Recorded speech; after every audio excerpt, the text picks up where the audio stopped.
This is going to be a microphone, and if you can just let us know what is your panel going to discuss. Oh, wow.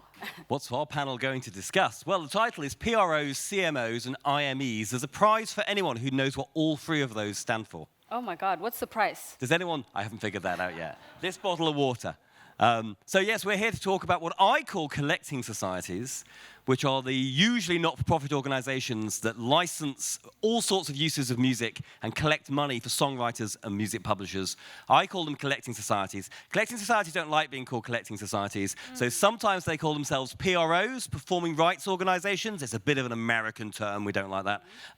Or CMOs, collective management organizations, or IMEs, which I think is independent membership entity. We'll find out once my panel is up. So basically, everything you need to know about collecting societies and collective licensing is what my experts are going to talk about. The floor is yours. Once again, also please welcome all the upcoming panelists. If you all want to come up on stage.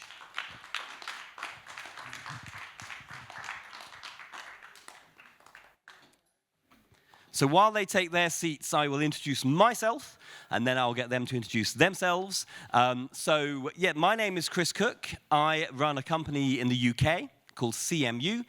We exist to help people navigate and understand the music business. So through our media and through our training courses and through our consultancy business and our events, we help anybody who has any connection with music to understand anything to do with the business of music. I can't help you write songs, I can't help you record tracks, don't know anything about that. But once you've written the song, once you've recorded the track, I can help you from that point onwards. I spend a lot of my life talking about copyright. We've tricked you into a copyright session, really, kind of. I'm going to say a little bit about copyright in a moment, just to make sure everybody is up to speed. But why don't we begin by just getting very quick 60-second introductions from each of you about what you do and the organization representing here today, and we'll start on the far side of the stage. Thank you. My name is Stefan Hiti. Just remember Shitty, that's my actual nickname. I am an international writer relationship manager at GEMA here in Berlin, and super excited for this panel. Can't wait. Hi everyone, my name is David. I'm a father of 1 daughter and 2 dogs. I'm a surfer. I'm Portuguese and I happen to be a lawyer, a music lawyer. I work since 2011 in the music industry. But I'm here as digital licensing manager and international manager for Unison Rights, which is like a Barcelona-based company. IME, independent management entity. Management entity. So we basically manage publishing rights for publishers and writers. And yeah, super happy to be here with some good friends from the industry. Thank you. My name is Claudia Kempf. I'm head of the membership department at Suiza. This is the Swiss Collecting Societies, Switzerland and Liechtenstein. We cover 2 territories. Yes, and I'm happy to be here. I'm Daan Determeijer. I run the International Repertoire and Members Department at Buma Stemra, the Netherlands-based society, and have been working in the music industry for 20 years or so. A long time as publisher as well, 10 years or so. So we have 4, take your pick, PRO, CMO, IMEs on the stage, representing 4 different markets across Europe. Before we get into sort of scrutinizing these guys on what it is that their organizations do and how you as songwriters or publishers or artists can get more out of them, I'm going to do 2 very quick things. First of all, quick show of hands to see who we've got in the room, and then I'm going to give you some very quick facts about music copyright, and then we'll get going with the conversation. So who here is a songwriter? Or composer, or involved in writing rhythm and melody? Okay. Who here is a publisher? Okay, a handful of publishers. Anyone here an artist? You can be more than one of these things. Okay, anyone here a producer? Okay, label, manager, Okay, is anyone here a customer of music? A radio station or a club or a venue? Okay, so we've got a few customers of music and lots of owners of music and music rights. Okay, so we know who's in the room, that's good. So yes, we're here today to talk about collective licensing when the music industry licenses as one. We're talking about the copyright side of the music industry. So I thought just before we get going, just so everybody in the room is up to speed, I have a few copyright facts to share with you on the screen from CMU.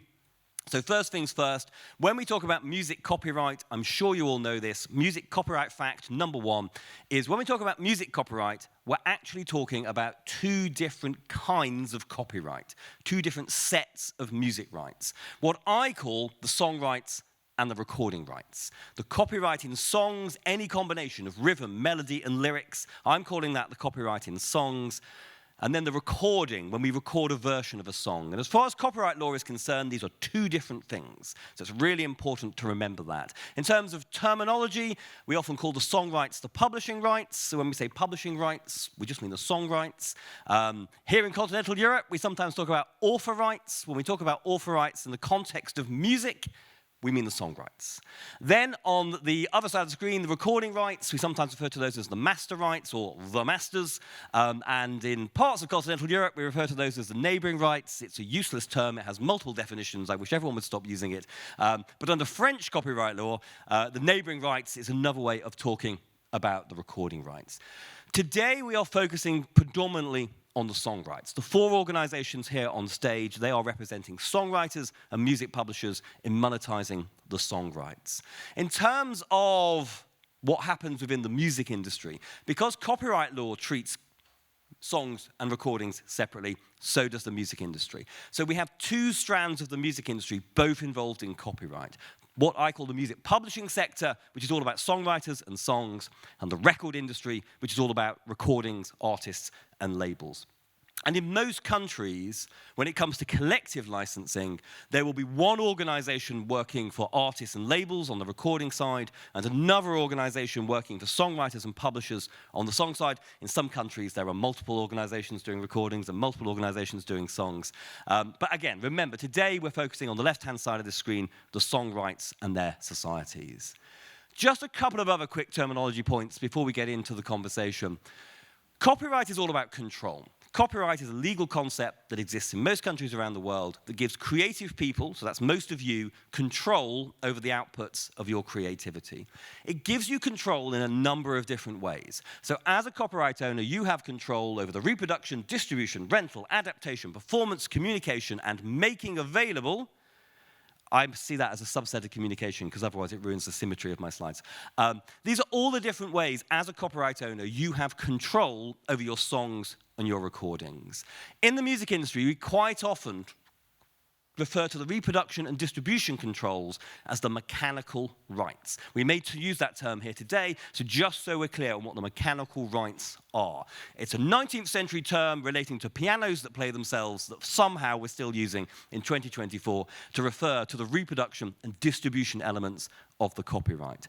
The two at the bottom, we quite often group together and variously call the performing rights, and look, another definition of neighboring rights, but in the songwriting community, we tend to talk about performing rights. So today we might distinguish between performing rights and mechanical rights. Last thing to say is the basic principle of copyright is as follows. If you want to make use of copyright protected work, of a song or a recording, because the copyright owner has control, you have to get permission. So to carry on from the previous conversation, if you want to copy a load of music onto a server in order to analyze that content, in order to train an AI, that is a copy, and unless you can find some loophole, the copyright owner has control, you have to get permission. And copyright owners usually sell this permission. So as copyright owners, you charge people who want to use your music, and that's how we make money out of copyright, and that's licensing. When we use the term licensing in the copyright sense of the word, that is what we're talking about. And in the music industry, we sometimes license through direct deals, where the actual artist or songwriter or label or publisher negotiates the deal. So advertising sync. If Coca-Cola wants to use your music, they're probably going to come to you as a songwriter or your publisher, to you as an artist or your label to negotiate a deal. Or maybe you hire a sync agent to do the deal in the middle.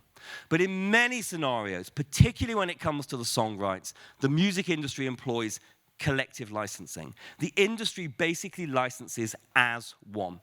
And all the writers and publishers appoint a single organization to license on their behalf. And that organization is a collecting society, or if you prefer, a PRO, or a CMO, or an IME, or if you're really tricky, use also an MLC, which some societies call themselves, weirdly not the MLC. So lots of jargon to basically mean the same thing. So that's my quick introduction. If you want my slides, give me an email address and I will send them you. But now let's get into the nitty-gritty of the conversation here today. And I guess when it comes to these organizations, collecting societies, let's go with CMOs for the rest of the conversation, except when we're talking about IMEs.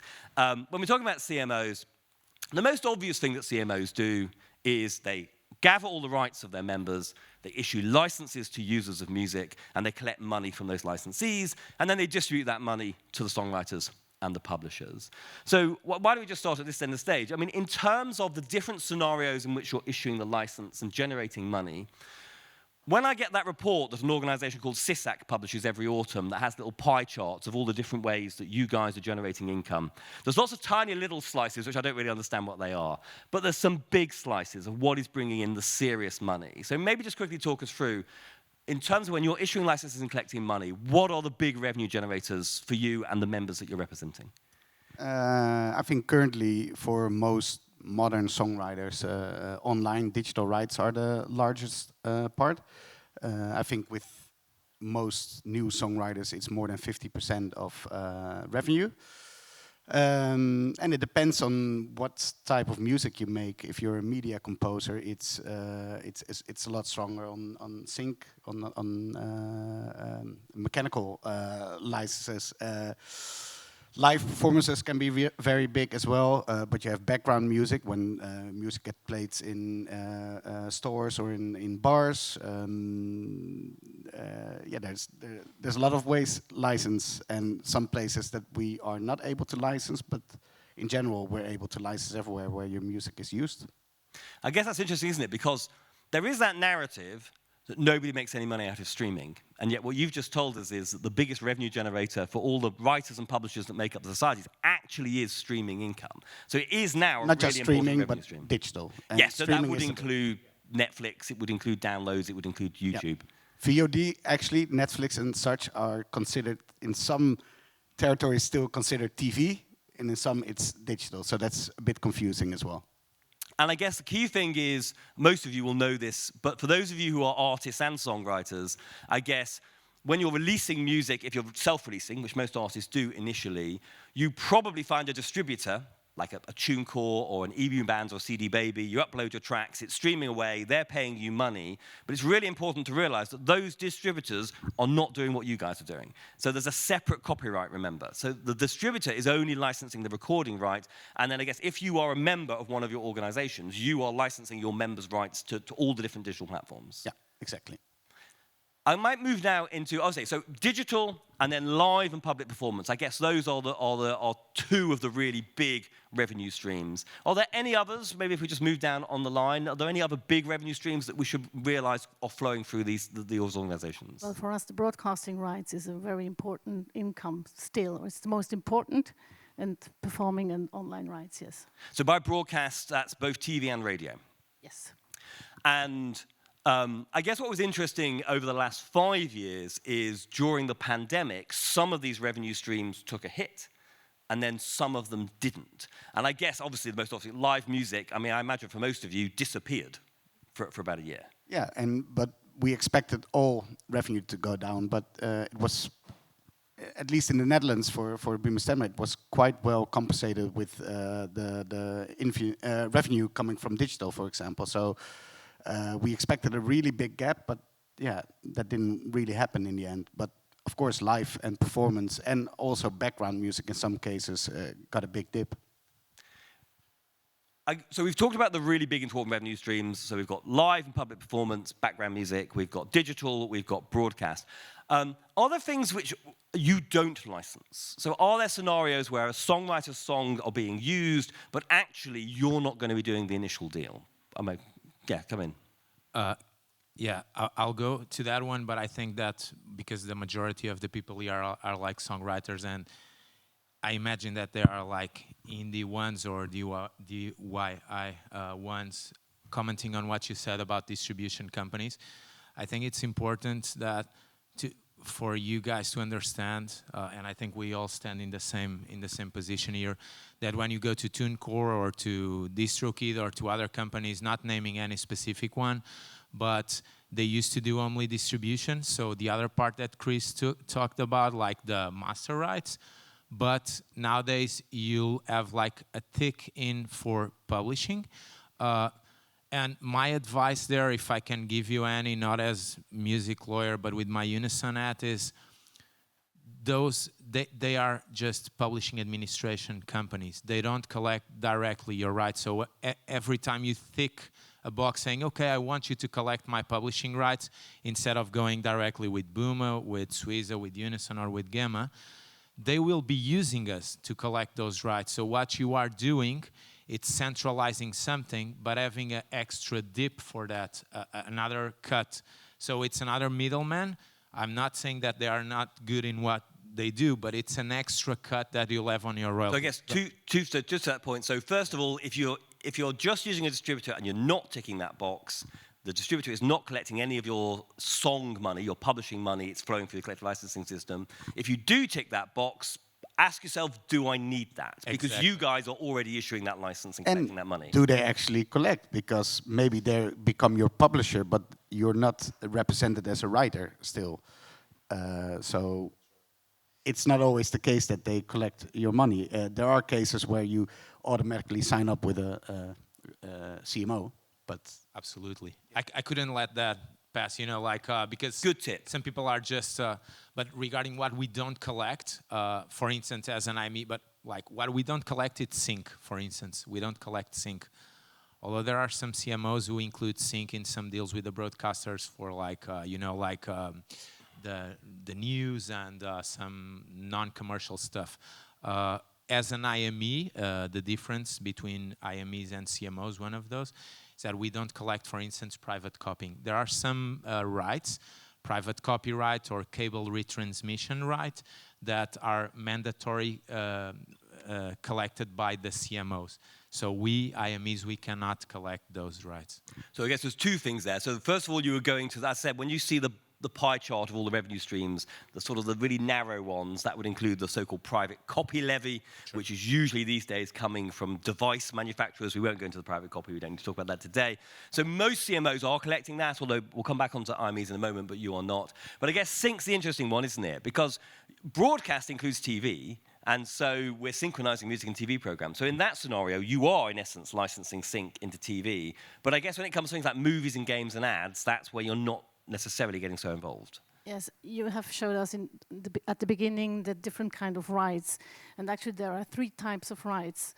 One you already mentioned, blank tape levy, but you have the moral rights. The moral rights, they are strictly related to the writer, and in these rights we are not involved into, because it's about paternity and it's about integrity of the work, and we don't decide sync fees, we don't decide on if you want an arrangement being made of your song or a remix. All these kind of permissions or authorizations where you can negotiate some fees are not within our competence. We are just the 3rd type of rights that you mentioned, the usage rights, that where we are your partner and on the remuneration claims. Yeah, because I guess the thing is, when CMOs are issuing the licenses, usually you're issuing blanket licenses. So your entire membership's repertoire are part of the license. So I guess that's when this idea of the moral right comes in the scenarios where actually the individual should have the right to say yes or no. Yes, Coca-Cola can use my music. Yes, you can turn my folk song into a metal song. And in those scenarios, a conversation needs to take place. You might then collect some royalties down the line, but that initial deal is going to be separate. We've talked about what everybody knows that CMOs do, which is the issuing the licenses, to collecting the money, make sure you're in the system to get paid. But maybe we'll come to the far side of the stage. Let's talk about some of the things that CMOs do beyond issuing the licenses, because actually there's lots of other activities that organizations like Gamer, like Boomer, etc., are doing that perhaps are not so obvious. So maybe we should just talk through some of those. Sue OpenAI. That happened this morning, if anyone's not up to date. So, following on from the previous panel. Yeah, and also, by the way, AI is one of those things that we don't license, hence the lawsuit. But that's not because you would like to. We would love to. I think the main thing that most people don't realize how many PRO, CMOs, IMEs do is how much creative work is actually done around sort of like the standard day-to-day business operational-wise. And so I know we had a lovely lunch before and we realized like, oh, we all do some sort of collaborative songwriting camp sessions, whatever you want to call it. We recently had a camp with STEM writers together here in Berlin. Boomer Stemmer is doing the same thing. I think this is the one really big subject that people don't realize how much we do. And since I see a couple faces of a lecture that I had last Friday here in Berlin at a university, we educate. We do go to mainly universities, but also to this. You know, we try to show people like, look, we don't just collect money and redistribute it, and basically like are a little bit like a union for writers, if you will. We are not. Please don't sue me over that. But it is a bit of like a collective for writers, publishers, anybody who creates, in our case, music. And I think that part is often overlooked, that it is a collective on top of being technically a financial institution. So yeah, so we've got the educational role of reaching out, and I guess particularly for people early on in their career who are understanding all of this for the first time, but sometimes particularly when we get into digital and AI, it's actually educating every single songwriter and publisher. And then there is that creative role of organizing events that bring writers together to create, or sometimes to discuss issues and professional development. Is there anything else we'd like to throw in terms of what your organizations are doing? I think the public affairs side is very important as well. As a collective, we are able to influence politicians, big companies, lawmaking, getting fairer payments for songwriters, which still isn't the case if you compare to the master rights. So I think a very important role of societies is the public affairs side. So yeah, don't underestimate that. Also, if you know, theoretically you should be maybe able to claim your own rights with every big company, but you know, knock on Google's door and say, hey, my song is being used, and they won't answer. So you need that collectiveness to... Power of the collective. Exactly. But not a trade union. Yeah. Yeah, and we have, I don't know if all of us have this, but we have also a social fund. We have a pension fund. Some societies have pension funds. So when you're retired, with that, suicide is 63, then you are retired. You get a kind of a guaranteed income until you're dead. That's as a member. As a member, yes. So we have also a social function, or if you are in need during the pandemic, I think a lot of the CMOs have built up a fund to help our members in need. And we have this fund also when there's not a pandemic, if our members are in need, financial need because of illness, accidents, dental costs. We were talking about dental costs in Switzerland. We have to pay our dental costs by our own. So as a writer, this can cause you problems, so we can help quite quickly. Just one thing to add, to bring it back a little bit to the core business. I don't think we have a lot of music customers in the room, but this is also something that people don't generally understand. When you obtain a license from one of us, you also have legal soundness that you are doing everything right. So like you buy a license from Gamer or anybody anywhere in the world, you know that I am allowed to use that specific song for what I am planning on using it. And So like that writer also can't come around the corner and say like, hey, you know what, you used my song, where's my money? So I think this is also something for the customer side, you have legal protection in that regard. So we've been brainstorming this list of all the things that these organizations do. We understand the licensing, the collecting money, the key revenue streams, some of the sort of smaller revenue streams, and all of this other support. And I guess for any members of Gamer or any of the other CMOs in the audience, I guess some of the writers and indeed some of the publishers, some of this may be coming as a surprise. And I guess, you know, I think most of your organizations, you are membership organizations. And I guess the advice would be to be getting in touch, reading the emails, keeping an eye on social media, to participate in all of these schemes and support initiatives and to inform them, to get the absolute most out of your organizations. Yeah, maybe one point we have been discussing it when we were preparing this panel is that we are issuing codes. And these codes are... the data points. Yes, are crucial. We issue the ISWC. When you register a song, and we are registering the song in our systems, then the CMOs are creating the ISWC. This is the International Standard Work Code. It's the lesser known, smaller brother of the ISRC, the recording code that is better known, but the ISWC is the unique identifier of a composition. And we all work with the same code. So a song normally should have just one ISWC. This is one code that we are issuing, and another one is the IPI. It's the interested party information number. Suiza is administering it on behalf of CSAC and BM, our umbrella organizations. But every society, when you join in a society, is issuing your personal identifier, the IPI number. This is a really important number. If you if you're a creator, you have a number in the IPI system. It's not only the musical creators, but also if you are writing books or you're a film director, it's always one number you have. It's for individual persons and for legal entities. And so you are recognized when you're going in China to a studio and working with someone, give the IPI number, and the Chinese society will know who you are. And they will know who you are, with which society you're affiliated, and which society, if you're affiliated with several society, deals with which of your rights. So this is all registered in the IPI. So yeah, it's crucial nowadays if you want to make the most of the money. No, I always look at it as in each country, the music industry only knows your song exists if it's in the database, and the database is the database run by the CMOs. And obviously in many countries, I mean, some countries there is formal copyright registration where there's a government registry where you can register. In many countries there isn't. And even if there is, actually, as far as the industry is concerned, it's these databases that matter. So making sure every work is registered, an ISWC is then issued, IPIs for all the collaborators. Without that data, you don't get paid.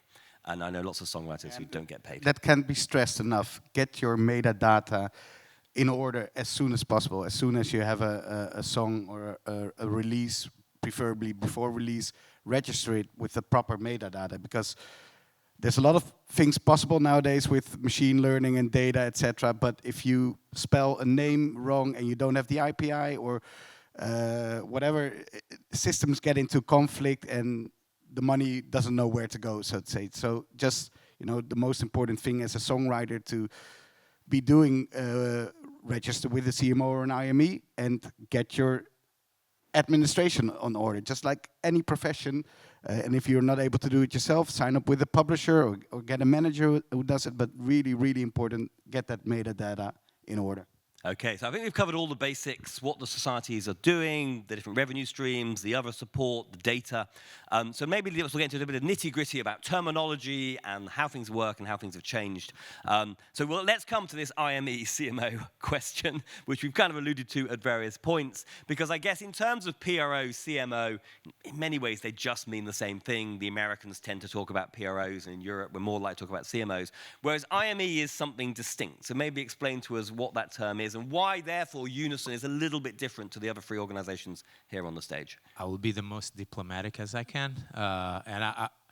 So basically, one of the things that we cannot do as CMO as IMEs, to collect some of the rights that we were talking about. There are rights that are expressively reserved for CMOs to collect. And that's where either the law or the government or both have said, for this right, this organization is going to distribute the money. Correct. Some are due to national legislation, and others, I don't want to get very legal-ish here, but others are through European directives or regulations that mandate that. One important thing to know, because I used to work in I call it traditional, not subjective, but objectively traditional CMOs. I worked there before, and when I moved to an IME, which is like it would do the same thing, but we are for profit, and we are not controlled by the rights holders. We are not controlled by the publishers and the writers. We are a for-profit company, and that's the main difference in terms of like legal difference. But when I came from traditional CMO to IME, apart from all the friends that I kept, but many people said, okay, you are moving to the dark side. And I would like to make it clear that this is not black and white. We work with several CMOs, for instance, for offline collections where we cannot collect directly. We use this network of agreements with the societies here. But I think it's very important to stress that since 2014, you guys, songwriters and publishers, you have a choice, and that choice doesn't need to be, oh, I want to be Gamma or Unison. I want to be Suiza or Booma. No. Since 2014, and it's very clear, you may choose to put, for instance, your digital rights with Gamma, your broadcasting rights with Booma, and your private copy or blanket tape with Suiza. Now, why would you tell that anybody? Sorry? Now, why would you say that here? But I think it's important that people know that it's not like, oh, I choose Gamma or Booma or Unison. No, you can choose for each type of rights which society or which CMO or IME it's better for you. And another difference, and you stressed it out. Maybe just add something also for each territory. Not just also for each rights. territory, and to be discussed if for separate catalogs, but that's another discussion. In Finland, it's possible, but yeah. Just to clarify that, so as well as splitting up your revenue streams, you could be working with different CMOs in different countries. Absolutely, and you can have like a CMO like Booma or an IME like Unison or Gamma or Suiza to license your digital rights multi-territorially, where you centralize the collections in one entity, so you only have one cut. When I say cut, it's the administrative fee, and you have all the information together instead of having 27 or 28 reports. But one important thing, and I was raising my hand when you were telling what CMOs do that it's important besides collecting, and you talk about illness and disease, so it's very important also, and I'm here to be very transparent. We only have one commission at Unison, so normally it's a 10% commission. We don't have extra deductions like the fellows here do, but we don't offer any social or cultural support. So if you want to join Unison, for instance, for any type of like digital usages, don't expect us to help you if you are sick or if you want support for a new album. No, we have this commission, we don't have extra commissions, but we don't do that. We don't do this rule that CMOs do. So I'm being the most transparent as I can. And I guess what you're alluding to there with that 2014 as being a key date, I guess traditionally, you'll all be able to find exceptions to this to go back further, but traditionally, generally, every country had a CMO for songwriters and publishers. They issued licenses in their home country. A blanket license, pretty much every song you could imagine being licensed, but they didn't license in other countries. And so, Gamer would allow Booma to represent its rights in the Netherlands, Booma would allow Gamer to represent its rights in Germany, and you didn't really compete. And most writers generally joined their local CMO and were probably not even aware there were any other CMOs, unless they got big in America and someone told them to join ASCAP. And I guess what we've seen over the last 10, 15 years, partly under pressure from the European Union, partly under pressure from the music industry, and partly under pressure from the CMOs themselves, is the one-stop shop blanket license on a territorial basis, on one level, is brilliant. If I'm a radio station, the fact I can get one license, brilliant. If I'm a songwriter who doesn't like admin, the fact that I fill out one form and I'm represented for the world, brilliant. But it does then create some competition law concerns, because then the EU regulators will say, it kind of looks like you're monopolies in your countries. So there's been a lot of work to get you guys. So weirdly, I always think the CMOs, you're doing two things concurrently. As you said, you're still collaborating every single day of the week. You are still representing each other's rights. You're constantly working together on this side. And then on this side, you're ruthlessly competing with each other because you've got to provide the best services to get in there.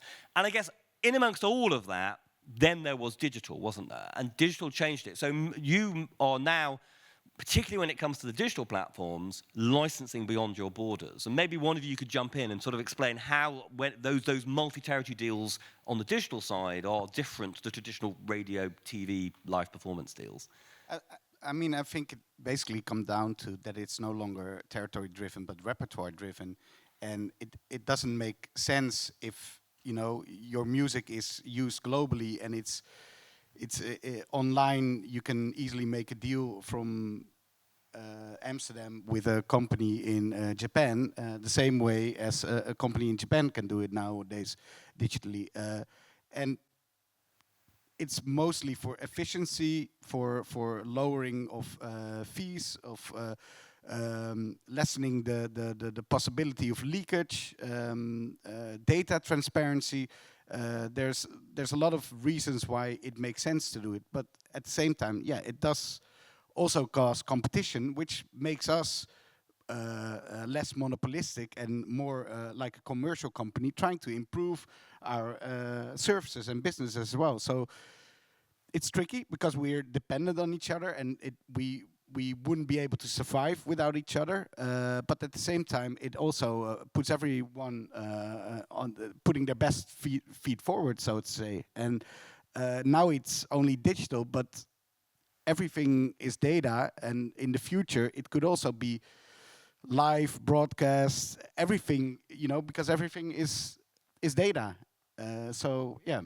And I guess in practical terms, it means, whereas, correct me if I'm wrong here, if I'm a gamer member and my track gets played on the radio in the Netherlands, Boomer's going to collect the money under the traditional system. Correct. But if it's streamed on Spotify in the Netherlands, you're getting the money directly from Spotify under the gamer license. It's, to be honest, like the whole collaborative nature of us, but then talking about digital is also really funny because it's a bit like you literally have the three entities in Europe who all work with separate digital hubs. So obviously GEMA collaborated a couple of years ago with STIM in Sweden and PRS in England and founded ICE. And then Suiza obviously has Mint, and Determeijer is working on Salt, I believe.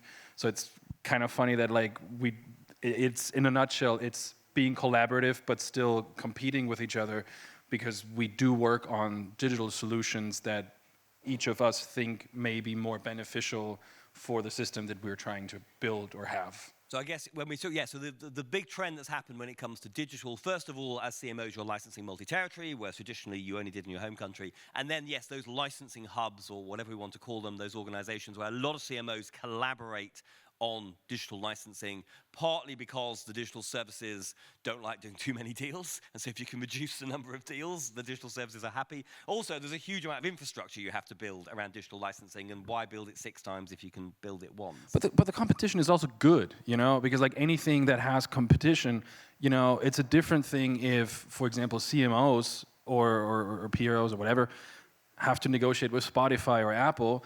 Imagine if you all of a sudden have 3 online rights hubs, let's call it that way, and they all negotiate with Spotify separately for certain rates and deals. We all benefit because, like, you know, maybe Suiza is in a position that they are gonna negotiate this year, and we have to wait another 2 years, and then we can say like, oh, okay, you know, like it's gonna go up eventually. So the competition generally is always good. There is plenty of work for everybody, especially in the music industry, and I think the one doesn't exclude the other.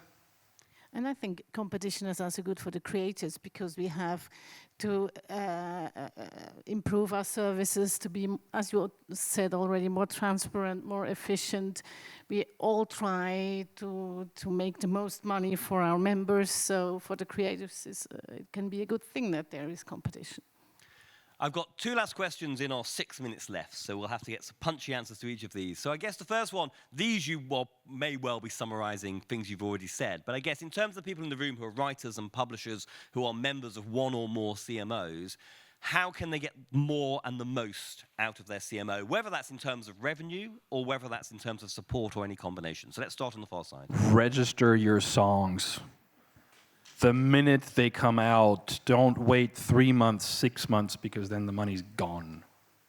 So register songs And quickly. agree who is registering the song, because sometimes if you're collaborating, everyone thinks that the other will register the song. So really, this is, yeah.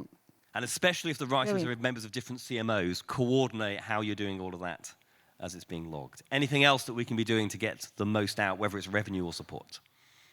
Get in touch with your CMO. You know, a lot of publishers can do a lot of work for you, but if you're, especially if you're an independent artist or independent-minded, get in touch with your society and you know, tell them about things that go wrong. We're not there to do things wrong. It's not in our benefit to do things wrong or to miss royalties. So just communicate with us and let us do the work for you. You know, so communication. And don't sign anything you don't understand, or click on buttons. Yes. Tick buttons you don't understand, and don't be ashamed if you don't understand. I mean, we have legal advice. There are a lot of associations with free legal advice where you can go to check the contracts or read the terms and conditions. If you buy beats, we regularly we get registration with beats, but you can't do anything with the beat you have bought. So yeah. I totally agree with what they said, and I think that some people don't understand. That would lead to a different panel, but the importance of music publishers and managers, by the way. But many of you, even if you are indie, if you get like this overview, and you can get it with the metadata that you currently get even from distro platforms on how your repertoire is performing worldwide, then you can make wise choices on where to register and with whom to register for which territories and usages. We talked about some of the ways in which CMOs and what they do have changed over the last 10, 15 years. So finally, if we look ahead to the next 5 years, what do you see as being either a big challenge or a big opportunity or both for CMOs? Maybe we'll start at this end and work our way down. I mean, AI is an obvious one, but I would also say gaming in general. Gaming is an area where licensing is very tricky, and it's such a big market. So I think that's a really important market for us. And I guess gaming traditionally began with the big sync where there would be a direct negotiation, but now we're in the Fortnite world, For the hit Roblox repertoire, world. yeah. But there's music's being used in those environments. Yeah, and they have their in-house composers making everything, and if you want to make something for them, they buy out all the rights. They're not licensing to what it's valued. Yeah. So yeah, it's a tricky world. AI and gaming. I would say AI as well. We all together have to take care of the musical ecosystem. I think AI has a lot of chances for us as well. We do a lot of administrative work that AI can help us, but we have to be careful on the output side that it's not too invasive, that in the end the creator is not becoming an endangered species. So I think we all do this, our job to get to support the creation and creators, and we shouldn't forget that in the center of all our activities are still the creators. I would say, like, in terms of licensing, the same, AI and gaming, I totally agree. But also a third layer would be to get even better deals from the current licensees that we have, like the DSPs and the UGC platforms. On a second level, in the next 5 years, I think it's important to talk about decentralization of the identifiers. I think Suiza is doing a great job with the IPI, controlling it for CZAC. And I know that there are projects with the ISWC, but I think the question about should the ISWC be controlled by one unique entity, we need to bring that discussion to the table and other discussions regarding the identifiers, because we know that the global repertoire database failed, but we need some solution that matches both identifiers, master, and the third thing, it's getting the publishers and the writers to have more freedom of choice, because despite the directive, there are still some ongoing practices in the market that limit the choice for music publishers to choose what they want to do with their rights. So more flexibility. Especially outside of Europe, for example. Outside of Europe, And it's not the sometimes case with inside you, of but inside Europe, it's not the case with Boomer, but yeah. Finally. Well, obviously AI. I think if you break it down even more, I think over the next 5 years, because we are at the brink of new technologies dominating everything, I think we also need to approach AI with open arms, because it has the potential to make us faster, cheaper, more accurate, more transparent. All the things that we constantly preach, and I doubt that any organization can do that to the extent that they would like to. And I think this is the biggest flex that Apero can have. We are cheaper, we can do it faster and more accurate, and people whose music is used are actually getting paid, be it through new technologies in music recognition, software. I think that's going to be the biggest challenge, on top of having Elon Musk. I don't know. So understand the different revenue streams, understand the other support that might be available, make sure you're getting that support if it is available, understand the data and making sure your works are all logged, understanding the changes that are happening. There's more flexibility, there's more choice, there's more competition. That only works if people use that choice and use that flexibility and use that competition. And AI, both a challenge and an opportunity. 3 very quick things, we are out of time, but I'm back later doing a speed briefing, 30 minutes on the diversifying digital market. So I will tell you, of all the digital platforms out there that aren't Spotify, which ones are bringing in money today, which ones may bring in money tomorrow, what are the challenges and opportunities. Can we get my QR code back up if you want the slides, if you send me an email address. We also have some masterclasses on licensing. We'll give you a discount code. So if you give me an email address, then we'll send you all that information. We're out of time, but these guys are around. So if you have any specific questions, then grab these guys. There's another session coming up here quite soon, but grab us here, downstairs, outside. Come, whether it's general CMO questions, if it's a specific CMO question, try and name it to the right CMO. But the guys are more than happy to answer your questions. We're going to wrap things up there. Thank you very much for listening. Can I have a round of applause for my panel? Thank you.